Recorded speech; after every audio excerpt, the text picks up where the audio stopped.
Bonjour, monsieur, dame.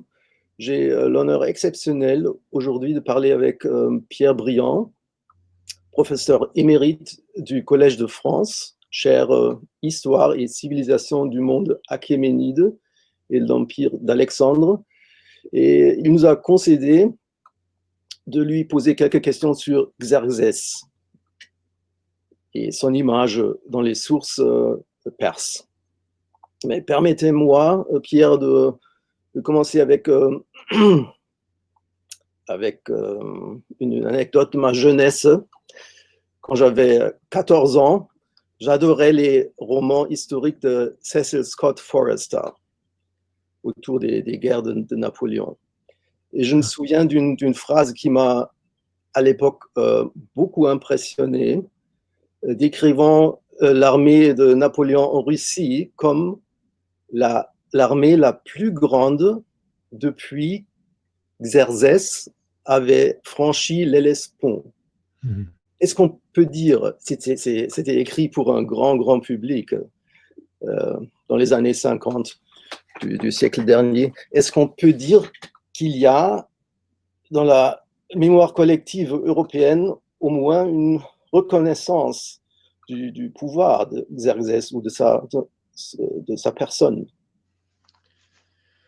Oui, malheureusement pour lui, Xerxès a une réputation qui n'est pas une bonne réputation. Vous parliez des comparaisons entre l'armée de Napoléon et l'armée de Xerxès. Ça nous amène tout de suite à une réflexion sur les sources, car l'armée de Napoléon, avec les archives dont on dispose, on peut proposer un chiffre crédible du nombre de soldats. Pour l'armée d'Exercès, il n'y a aucun chiffre crédible. Les seuls chiffres dont on dispose sont donnés par Hérodote dans les longs livres qu'il consacre aux guerres médiques. Il donne l'énumération des contingents avec le chiffre, on arrive à des chiffres absolument faramineux, du genre plus d'1 million de participants, ce qui est absolument impossible, ne serait-ce qu'un strict point de vue logistique. Donc on arrive au cœur du débat, c'est-à-dire que dès l'Antiquité, la personnalité d'Exercès a été enfouie sous les récits grecs qui veulent exalter les victoires grecques dans la première guerre médique et singulièrement dans la seconde guerre médique avec la bataille de Salamine. Et tout au long du 5e siècle, dans les tragédies, Échille, les Perses, bien sûr, mais également dans l'histoire, chez les orateurs, chez Thucydide, Périclès, faisant le discours pour les morts de la patrie, ou ce discours qui est repris constamment tout au long du siècle classique. Et Nicolas Leroux avait écrit il y a plus de 30 ans un livre qui s'appelle L'invention d'Athènes, où elle a montré que l'histoire d'Athènes a été revue et corrigée par les Athéniens tout au long de l'époque classique, de manière à donner à Athènes un lustre exceptionnel. Et Xerxès est l'adversaire, un adversaire qui est déconsidéré. Et donc cette réputation lui est restée, comme est restée dans les pays européens, dominante la tradition historiographique grecque, et donc les Perses en général, Xerxès en particulier, a été largement sous-estimé. Et donc on se trouve là devant un problème qui est un problème général quand on parle d'histoire de l'Empire achéménide, c'est qu'il faut faire la part entre, pendant très longtemps, si vous voulez, l'Empire perse n'a été connu qu'à travers les sources grecques, les sources classiques et les sources venant de Judée. Et donc, mais depuis le milieu du XIXe siècle, on a eu accès peu à peu à la parole des grands rois, puisque pour la première fois, vers 1850, j'arrondis les chiffres, 1950, la première inscription de Darius à Behistun a été déchiffrée et traduite. Et donc, au fur et à mesure des années, au fur et à mesure des siècles, on continue bien sûr à utiliser les sources grecques, mais on va interroger de plus en plus les sources qui viennent de l'Empire achéménide pour essayer de comprendre l'histoire des Achéménides, ce qui est absolument normal, ce qui se fait couramment pour n'importe quel. Donc on veut pas déshelléniser, on ne veut pas enlever l'importance des sources grecques. On veut dire simplement qu'on ne peut pas comprendre l'histoire achéménide uniquement à travers les sources grecques. Et c'est particulièrement vrai pour un personnage ou pour un règne comme celui de Xerxès. D'accord. Vous avez écrit dans votre livre d'une image désastreuse de Xerxès dans l'historiographie grecque. Excusez. Oui. Et ma question était pour les sources grecques. Aurait-il été possible de décrire Xerxès d'une manière positive? Je recommence ma question. Excusez. Alors, aurait-il été possible de décrire Xerxès d'une manière positive ou plutôt nécessaire de lui attribuer des traits négatifs à cause de la défaite? Est-ce possible d'attribuer des vertus à un vaincu? Oui, ça. Mais moi, quand je parle en historien, je ne cherche pas à dégager des traits positifs d'un personnage. Ce n'est pas mon problème. Le problème, c'est de comprendre ce qu'il a fait, au nom de quelles valeurs, quelles sont les explications qu'il donne lui-même éventuellement ou que les contemporains ont donné.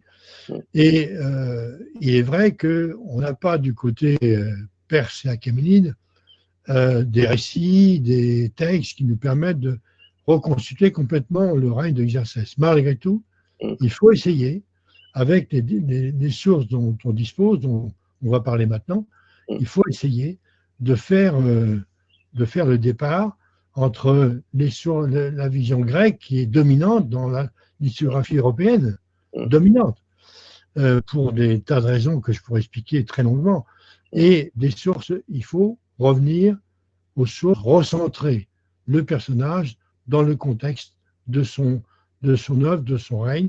Le contexte de Xerxès, ce n'est pas simplement les guerres médiques, car du côté perse, il n'y a aucune allusion dans les textes, dans les inscriptions royales, à cette expédition de Xerxès, qui n'a probablement pas constitué un tournant dans l'histoire achéménide. En tout cas, ce qu'il faut faire, c'est bien prendre conscience de des sources dont on dispose. Ce qu'a essayé de faire, vous voyez, là, une personne, ça va être là, dans un livre qui est celui-ci, vous voyez, Xerxès, imaginons Xerxès, perspective antique sur le roi Xerxès, où elle reprend toutes les sources grecques, la manière dont elle a été traitée, puis un chapitre sur les sources achéménides. Mais elle n'est pas spécialiste. C'est pas mal comme résumé, mais elle n'est pas spécialiste. Et donc, il faut revenir au cœur. C'est pas un mauvais livre, hein. C'est un bon livre de départ. Hein. Mais il faut revenir maintenant aux sources achéménides qui ne sont pas seulement bons. Voilà. Et alors, les sources achéménides. Quelles sont les sources achéménides? Il y a les sources qui viennent du centre de l'Empire et les sources qui viennent des provinces.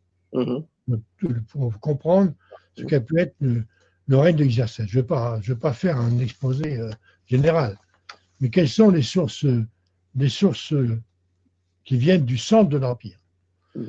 Ce sont d'abord des sources écrites, archéologiques, des sources iconographiques, qui viennent des grandes résidences royales, Persépolis et Suse.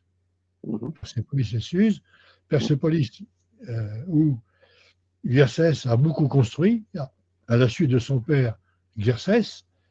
Il a construit, par exemple, je ne sais pas si vous voyez, voilà. la porte de Persépolis, la grande porte des nations. Un peu plus haut, Pierre, s'il vous plaît, on ne le voit pas. Là. Encore un peu plus. Voilà, merci. Voilà. Et ça, c'est la porte qui est en haut de l'escalier de la partie ouest de Persépolis, qui donne accès à la terrasse. Et c'est une porte qui a été construite par Xerxès. Et à chaque fois qu'un roi a fait construire un bâtiment, il a imposé des inscriptions, et on a des inscriptions qui parlent du roi constructeur. Également, il a fait construire de nouveaux palais. À Suse également, il a fait également construire des palais. Bon, je vais pas aller dans le détail des choses, c'est peut-être pas utile. Alors, on a donc ces inscriptions. Pierre, s'il vous plaît, on ne vous voit plus. Ah. Voilà. On a des inscriptions, donc ces premières séries d'inscriptions qui parlent du roi constructeur. Bien. Ce qui est important dans la liturgie royale. Et d'autre part, les constructions royales sont également attestées par des tablettes, les tablettes de Persépolis, en particulier une série de tablettes qui a été trouvée en 1936 dans un bâtiment de Persépolis qu'on a baptisé la trésorerie de Persépolis, et qui ont été publiées en 1948 par Cameron, Persepolis Treasury Text. Et il y en a très peu, il y en a une cinquantaine, soixantaine, mais qui sont très intéressantes, dont plusieurs datent du règne de Xerxès, et dans ces inscriptions, ces textes, il est fait référence directement aux salaires qui sont donnés aux ouvriers qui travaillent sur les terrasses de Persépolis à l'époque de Darius, de Xerxès et d'Artaxerxès. Est-ce qu'il y a une par exemple, on voit la une, voilà. Et on voit très bien que on a le nom du trésorier, elle date de la 4e année de Xerxès. Nous sommes en 482, et on a plusieurs groupes de travailleurs qui sont chargés d'édifier des portes en métallique, certainement ouvragées, et qui reçoivent des émoluments, soit en argent pesé, soit en mouton, en viande, etc. etc. Et donc, ces textes nous permettent également de compléter dans le concret, la pratique, ces constructions d'Exercès sur l'acropole. Est-ce qu'il y a une différence entre les salaires qui a payé Darius? Non.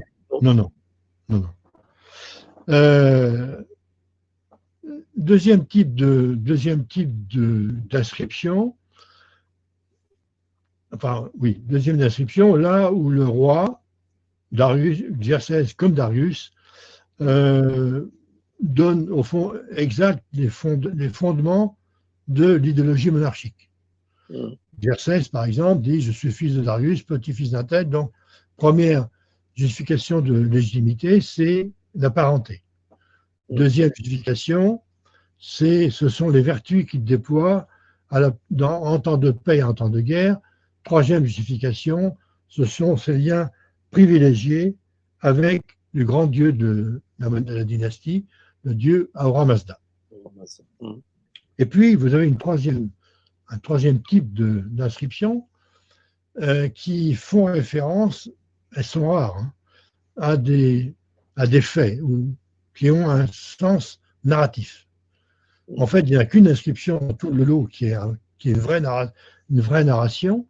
C'est l'inscription de Darius à Behistun, où Darius, en 522, fait graver le récit de son arrivée au pouvoir, la manière dont il a écarté son concurrent direct et la manière dont il a vaincu ceux qu'il appelle les rois menteurs, donc les rois rebelles, qui sont figurés d'ailleurs devant lui dans la file de rois qui sont attachés par une corde autour du cou. Mais il y a aussi chez Xerxès deux inscriptions qui font référence à des événements. La première, c'est son élévation au trône royal. Comment est-il devenu roi? Eh bien, il dit Darius avait plusieurs fils et il m'a choisi moi. Alors, on peut comparer avec ce que dit Hérodote. Hérodote met, lui, l'accent sur le rôle fondamental de la mère de Xerxès, Atossa. On a l'impression que Atossa, c'est elle qui dirige la cour. Et il y a déjà très pas mal de temps, dans un livre qui s'appelle Images of Women in Antiquity. Mhm.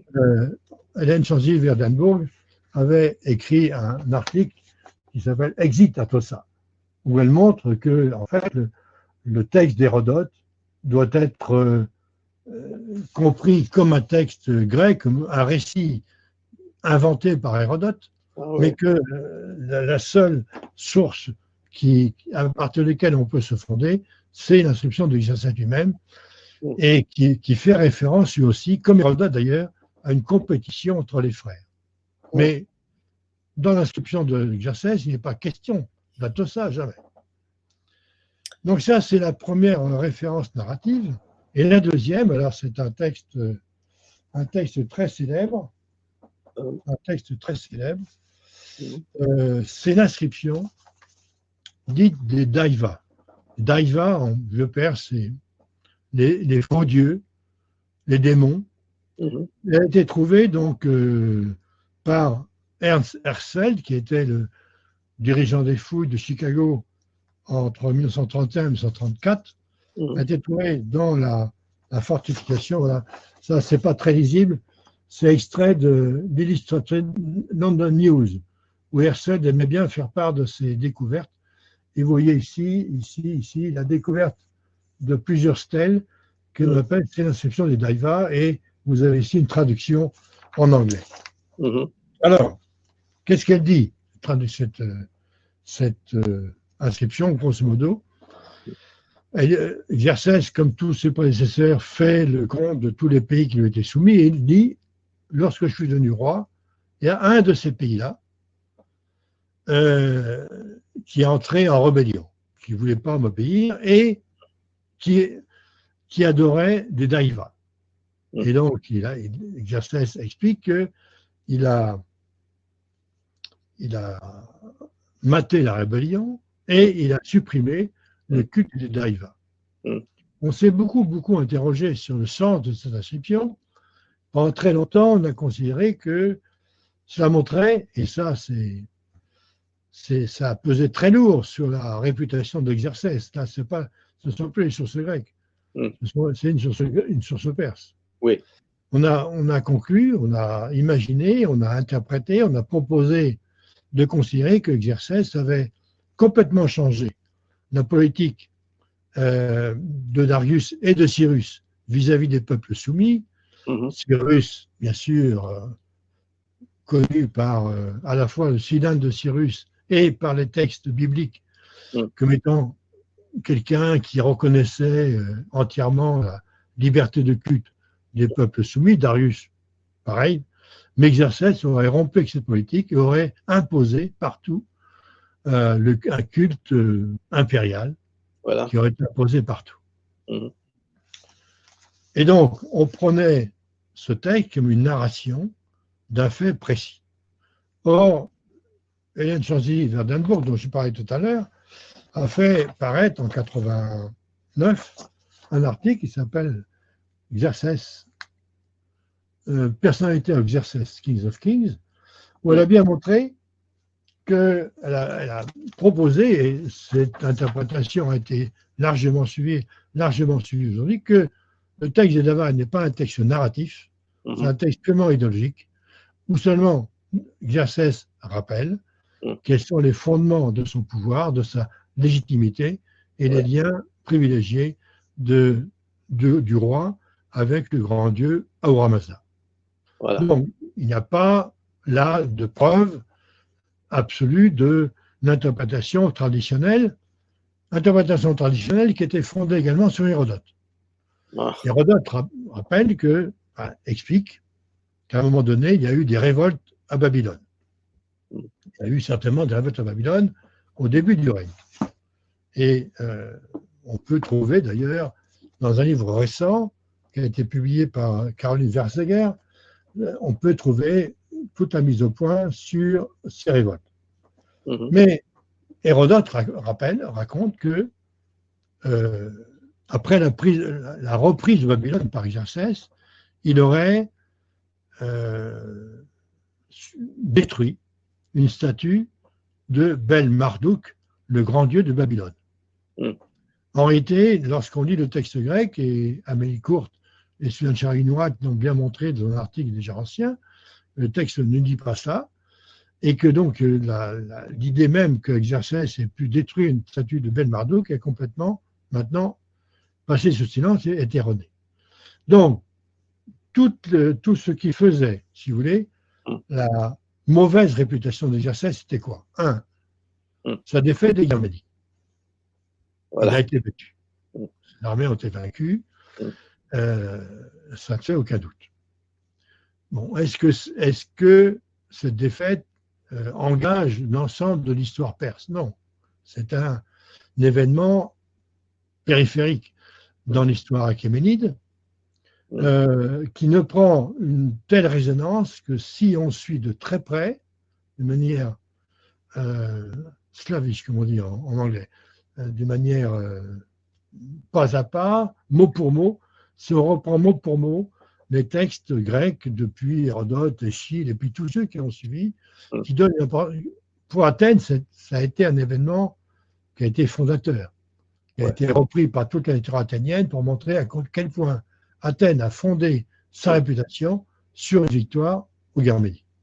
Bien.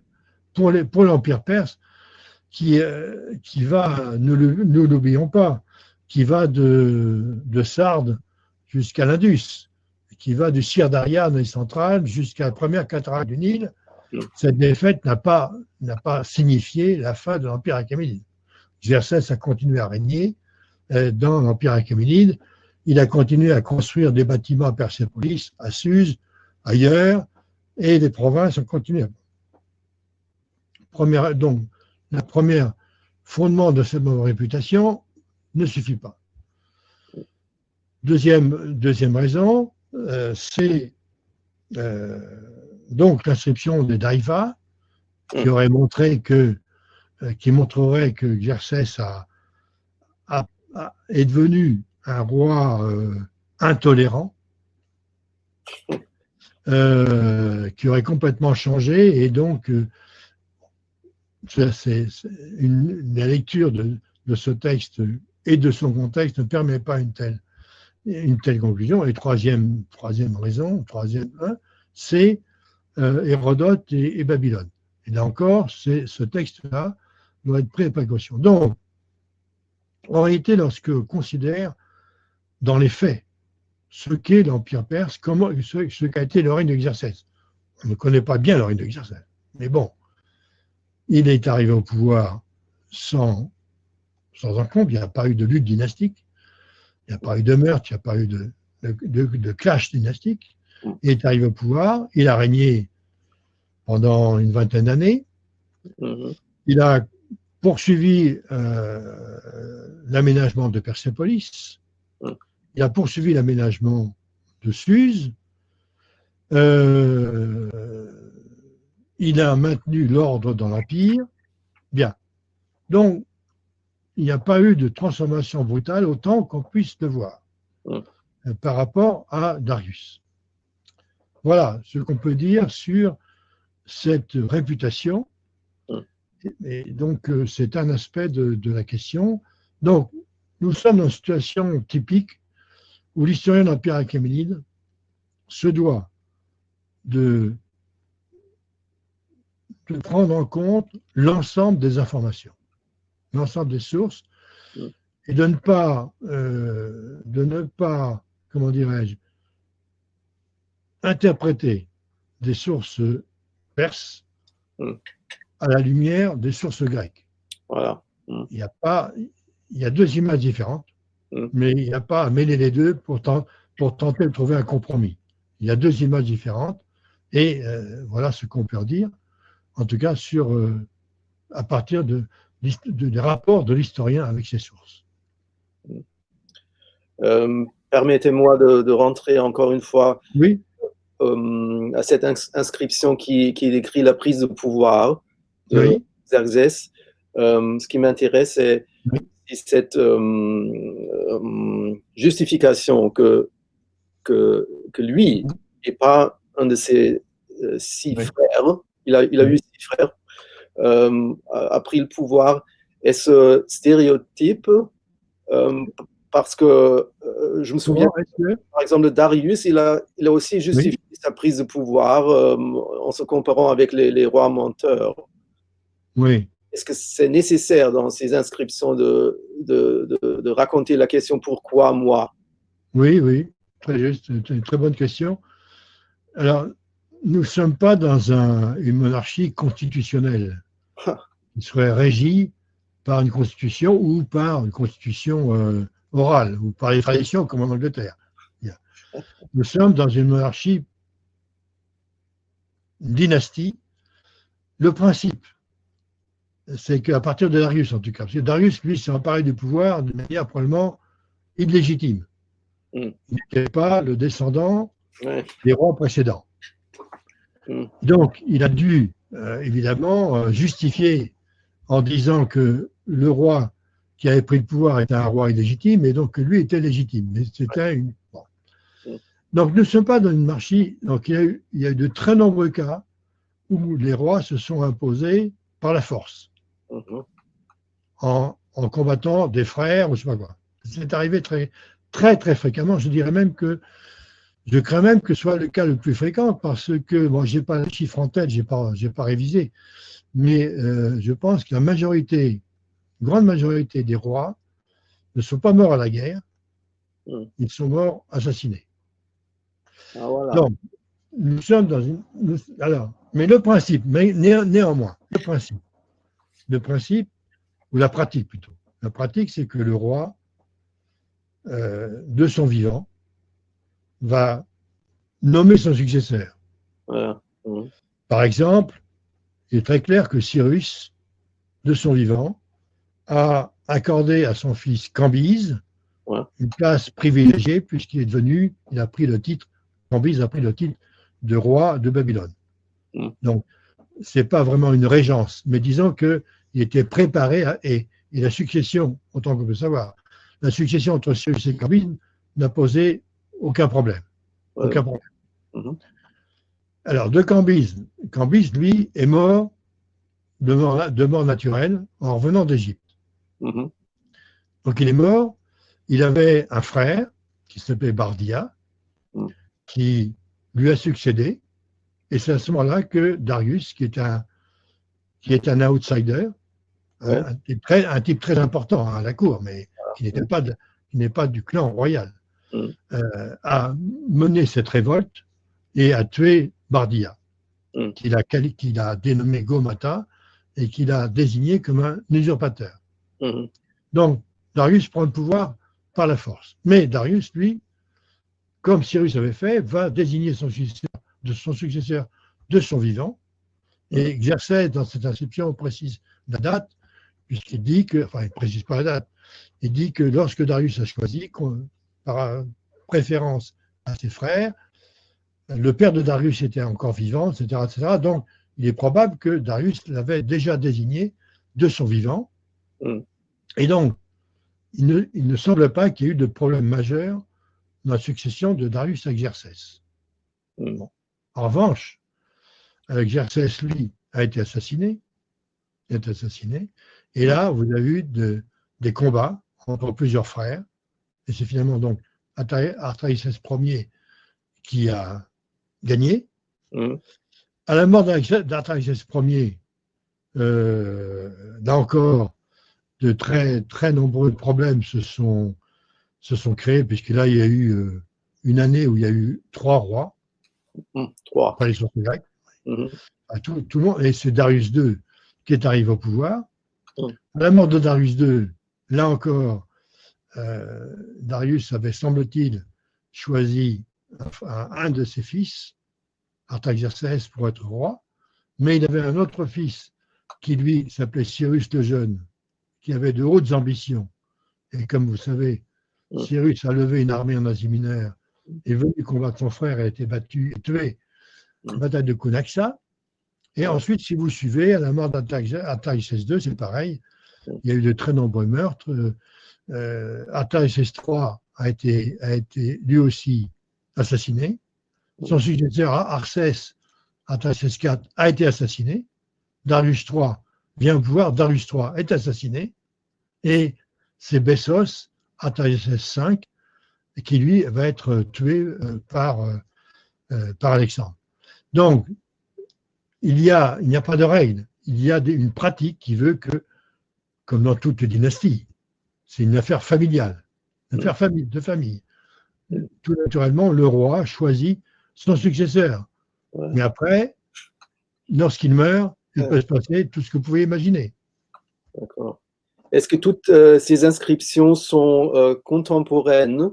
Est-ce qu'on peut les dater exactement dans le règne des rois ou est-ce qu'il y a des inscriptions, disons, posthumes? Non, elles sont à quelques exceptions près, elles sont contemporaines. Voilà. Les inscriptions d'Exercès ont été écrites par Exercès, Darius par Darius, mais il est très difficile de les dater parce que ce sont souvent des inscriptions où le roi fait référence à un bâtiment, par exemple, qu'il a construit. On essaie de combiner l'archéologie et l'épigraphie pour dater, mais c'est très difficile. Il n'y en a qu'une. Enfin, il n'y en a qu'une qu'on peut vraiment dater avec certitude. C'est l'inscription de Behistun, qui a été gravée en 522 après la victoire de Darius sur ses compétiteurs. Donc, il n'y a qu'un exemple d'inscription posthume. Enfin, l'interprétation d'aujourd'hui veut qu'elle soit posthume. Il y a à Pasargade, la résidence de Cyrus, quelques inscriptions où Cyrus dit « Je suis Cyrus le roi, l'Achéménide ».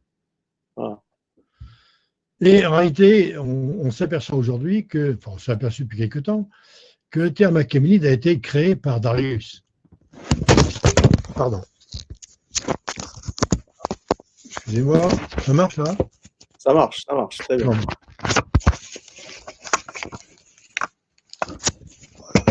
Bon, je ne sais pas quoi faire. A été créé par. Vous me voyez là? Oui. Bon. Très bon. Le terme Achéménide a été créé par Darius. Darius voulait. Il était en fait un usurpateur. Il voulait montrer qu'il était légitime. Ouais. Il a donc construit une généalogie fictive qui le mettait en droite ligne d'un fondateur mythique qu'il a appelé Achéménès. Et donc, il a dit, depuis Achéménès, nous sommes appelés Achéménides. Voilà. Mais Cyrus n'était pas un Achéménide. Il y a deux branches, en fait, lorsqu'on parle d'Empire Achéménide. Maintenant, on devrait parler, d'une part, de la dynastie des Thaïspides, les descendants de Thaïspès, Cyrus et Cambyse, et les Achéménides qui commencent avec Darius. Mais Darius, lui, voulait être descendant de Cyrus aussi. Et donc, il a créé cette dynastie fictive achéménide. C'est la raison pour laquelle on pense maintenant que les inscriptions de Cyrus à Pasargade, où Cyrus dit « Je suis Cyrus Achéménide », ont été ajoutées par Darius, du vivant de Darius, pour montrer que la généalogie qu'il avait écrite à Behistun était vraie, puisque Cyrus lui-même l'avait reconnu. Donc c'est un faux. Ce serait un faux de l'époque de Darius. Et voilà, c'est le seul exemple d'inscription postérieure, posthume. Et puis si, un autre exemple. Voilà. Eh oui. Lorsqu'Alexandre arrive à Pasargade, il découvre le tombeau de Cyrus. Une description, d'ailleurs, des descriptions qui sont données par différents témoins oculaires qui sont reprises par Strabon, par Arrien, qui décrivent l'extérieur et l'intérieur. Les descriptions sont assez exactes et les sources grecques et hellénistiques ajoutent que sur le tombeau, il y avait des inscriptions, dont une inscription en grec. Donc, ils donnent le texte. Mais évidemment, ce sont des inscriptions fictives qui ont été, elles aussi, inventées par les auteurs grecs de l'époque hellénistique. Ce sont des inscriptions complètement fictives. Voilà. Et il y a eu d'autres inscriptions fictives, mais qui ont été écrites par des faussaires à l'époque moderne. Ernst Herzfeld, qui était à la fois un très grand archéologue, un très grand historien de l'art. C'était qui? J'ai pas entendu le nom. Herzfeld. Ah, Herzfeld. Oui. Était aussi était aussi en liaison étroite avec des marchands d'antiquités, et il dit avoir découvert à Hamadan des inscriptions sur or et sur argent, sur des plaques d'or et des plaques d'argent. Et en fait, ces inscriptions sont des faux, qui ont été faites à l'époque moderne, Voilà. comme savent très bien les faire les faussaires à l'époque actuelle. Hein. Mhm. Donc, il y a des faux multiples, mais bon, pour répondre à votre question première, oui, les inscriptions, c'est des inscriptions qui datent, qu'on ne peut pas dater exactement, mais qui datent du règne du roi qui les a fait inscrire. Mhm. Vous avez cité dans votre livre un beau passage de Platon, des lois, quand il compare les bons rois, disons Cyrus et Darius, avec ces mauvais successeurs, disant que l'éducation n'était pas optimale en Persie. Et cette comparaison d'un roi avec un autre est-elle possible à la base des sources perses? Parce qu'ils sont toutes des autotestimoniales. Ils parlent de soi-même, les rois. Et pour ça, les Perses à l'époque, quand ils ont étudié leur histoire propre, en lisant ces inscriptions, est-ce qu'ils ont pu gagner une impression de la réputation comparée? Nous sommes dans une... S'il vous plaît, on ne vous voit plus totalement. Non, un peu plus haut. On voit votre nez, mais pas votre front. Là. Non. Pas mal, ça m'effraie. Non. Mieux. Très bien. On va rester comme ça. Oui. Donc, nous sommes dans une société qui n'est pas une société à écriture. Voilà. Personne ne lit les inscriptions royales. Personne.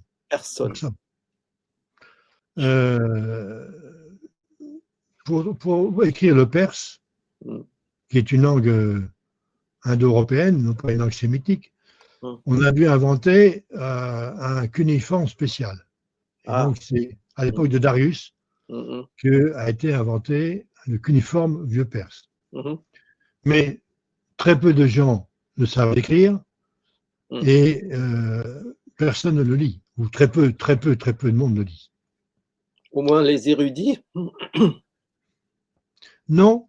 En réalité, si on se fie à certaines sources grecques qui sont assez crédibles en l'occurrence, en fait, il semble que un peu dans l'Iran contemporain ou moderne contemporain, ce qui se transmettait par voie orale, tradition orale, chez des sages qui pouvaient conserver la mémoire de milliers de vers, c'était une tradition orale sur les rois, une sorte de livre des rois, Shahnameh, comme il a été écrit par Firdusi vers l'an 1000 de notre ère, qui raconte une histoire mythique du passé. Et donc, c'est plutôt de cette façon-là que les Grecs, que les Perses se transmettaient l'image d'un passé qui était toujours présent, puisqu'il était raconté en permanence aux jeunes gens, lors de l'éducation des jeunes gens, où il y avait des aèdes, des poètes qui étaient chargés justement de raconter le livre des rois, de manière à ce que les jeunes gens d'aristocratie, qui étaient appelés à devenir les hauts dirigeants d'empire, eh bien, apprennent. Alors, c'est pas de l'histoire telle que nous la concevons. C'est l'histoire mythique, où le mythe se mêle à la réalité. Ouais. Donc, alors on n'a pas le détail. Certainement qu'un homme comme Cyrus était loué parce qu'il était le fondateur. Après, on n'a pas le détail de ce qui se disait sur chaque roi. Mais disons que c'est la manière dont on parlait des rois dans la société perse, c'était par cette... Et puis, il y avait certainement, à la cour même, des histoires qui se transmettaient, voire des histoires, des calomnies, enfin, oui, tout ce qui pouvait se dire à la cour, puisqu'on voit très bien que lors des successions contestées dont nous parlions tout à l'heure, on voit très bien que des camps se formaient pour prendre parti pour l'un ou l'autre des compétiteurs. Donc, il y avait certainement des réputations qui se faisaient. Et si on suit ce que l'on peut lire dans les textes grecs, la réputation de Cyrus le Jeune était extrêmement élevée. Oui. Et c'est ce qui a fait qu'il a pu, comme ça, rassembler une armée, etc. Oui, oui. Mais on ne peut pas aller au-delà de ce que je viens de dire là. On ne peut pas aller au-delà. Et donc, toujours, comme on va se fonder sur les sources grecques, il est toujours difficile de faire le partage entre ce qui est la réalité vécue par les Perses et la réalité transmise par les Grecs. Très bien. Pierre, s'il vous plaît, une dernière question en ce qui concerne la recherche scientifique actuelle. Vous avez écrit dans votre livre d'un certain hellénocentrisme du siècle dernier. Est-ce que ça existe encore, l'hellénocentrisme? Bien sûr. Bien sûr. Bien sûr. Bien sûr. Ça existe parce que, alors il faut distinguer. Disons que je crois que dans le grand public, et chez beaucoup d'hommes politiques, oui, il y a, en Europe, et aux États-Unis aussi, il y a cette vision des racines, ce qu'on appelle les racines, qui ne veut rien dire, des racines à la fois grecques et chrétiennes de l'Europe. Et donc, et c'est fondé sur la transmission de la tradition grecque sur les guerres médiques. Et on peut suivre ça tout au long de l'histoire, au XVIIIe, au XIXe, au XXe siècle. On peut le suivre très aisément. Et donc, dans le grand public aussi, en grande partie, parce que ça continue à être transmis par des romans, par des manuels, par des livres écrits par des spécialistes. Donc, il y a toujours ce fond, vous voyez, qui tient là très fort. Et puis, il y a d'autre côté aussi, en même temps, les délires qui continuent sur Alexandre le Grand. Et donc, qui font que l'histoire grecque continue d'être prédominante à travers l'image qu'on se fait majoritairement d'Alexandre le Grand. Bon. Cela étant, il y a eu tout de même des transformations qui sont dues à plusieurs choses. Voilà. La première, c'est une transformation, je dirais, de la vision européenne sur les autres mondes. C'est-à-dire que, par exemple, le processus de décolonisation a beaucoup fait pour transformer la vision qu'on a, par exemple, de la conquête d'Alexandre, mais modifier aussi le point de vue. C'est-à-dire qu'on sait maintenant que si l'on veut comprendre ce qui se passe pendant les guerres médiques ou pendant les conquêtes d'Alexandre, il ne faut pas interroger simplement et il ne faut pas suivre totalement les sources grecques qui sont des sources extrêmement idéologisées et qui transforment et qui veulent donner la première place à la Grèce. Donc, il y a eu cette première transformation. Et puis, elle a été de pair avec un développement des études d'achéménides, qui sont dues d'abord, je dirais, à l'archéologie, en Iran, au Moyen-Orient, à partir des années 30 en particulier, mais l'archéologie dans toutes les provinces de l'Empire achéménide, l'épigraphie, la philologie, la publication de textes comme les textes de Persépolis, etc., qui ont été une transformation totale de la vision qu'on pouvait avoir. On sait maintenant, ce qu'on ne savait peut-être pas il y a encore 30 ou 40 ans, on sait maintenant qu'on peut faire l'histoire de l'Achéménide à l'aide des sources qui proviennent de l'Empire achéménide. Alors on peut utiliser les sources grecques, mais utiliser avec beaucoup de précaution, en essayant de voir dans un récit grec ce qui relève de l'information, moi ce que j'appelle le noyau informatif, qu'il faut dégager de tout le reste. Et donc, vous avez maintenant, je dirais que, prenons la comparaison entre l'histoire achéménide et l'histoire du monde hellénistique. qui se déroulent dans le même espace. Voyons. Eh bien, on peut dire, je dis moi très fermement, qu'aujourd'hui, l'histoire achéménide repose sur des bases documentaires beaucoup plus abondantes et beaucoup plus variées que l'on fait pour l'histoire hellénistique. Vous avez fait et puis ce corpus documentaire est en expansion pratiquement continue depuis 50 ans. Vous avez les sources qui viennent du centre, dont je parlais des inscriptions, des bâtiments, de l'archéologie, des tablettes de Persépolis qui sont actuellement rééditées, nouvelles, bon, etc. Vous avez une énorme documentation archéologique dans tous les pays d'Empire. Vous avez la documentation araméenne, vous avez la documentation considérable, et on voit peu à peu surgir de nouvelles documentations dont on ne s'imaginait pas qu'on pourrait un jour les avoir. Donc, on a aujourd'hui de quoi faire l'histoire achéménide avec les sources de l'Empire achéménide. Mais il y aura toujours des blancs, des questions qu'on ne pourra pas résoudre parce qu'on n'a pas de documentation. On n'a pas de documentation. L'historien doit savoir dire, à un moment donné, ça, je ne peux pas en traiter car je n'ai pas de document. Voilà. Il ne faut pas se réfugier derrière les sources grecques. Bien. Mais actuellement, si on prend les choses depuis, par exemple, la publication de mon livre en 1996, bon, ça fait maintenant combien de temps? 24 ans. 25 ans. Ouais. 24. Ouais, un quart de siècle. Mais voilà. En un quart de siècle, la documentation s'est étendue de manière considérable. Donc, oui, on peut faire l'histoire achéménide de l'intérieur, et donc la question de l'hénocentrisme m'intéresse plus tellement. C'est plus très intéressant. Ça a été un moment de la discussion où il a fallu peut-être montrer très clairement qu'il fallait se dégager d'une lecture mot à mot des sources grecques. Bon. Mais maintenant, c'est fini tout ça, c'est fini. Ça devrait être fini parce que, à une condition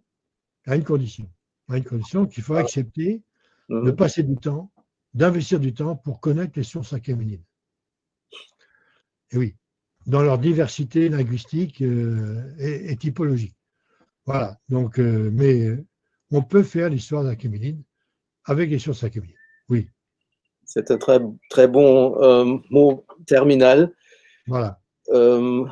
Et pour nous, un tour d'horizon aussi clair que lucide. J'espère. Merci mille fois, Pierre Briand. Merci. Au revoir.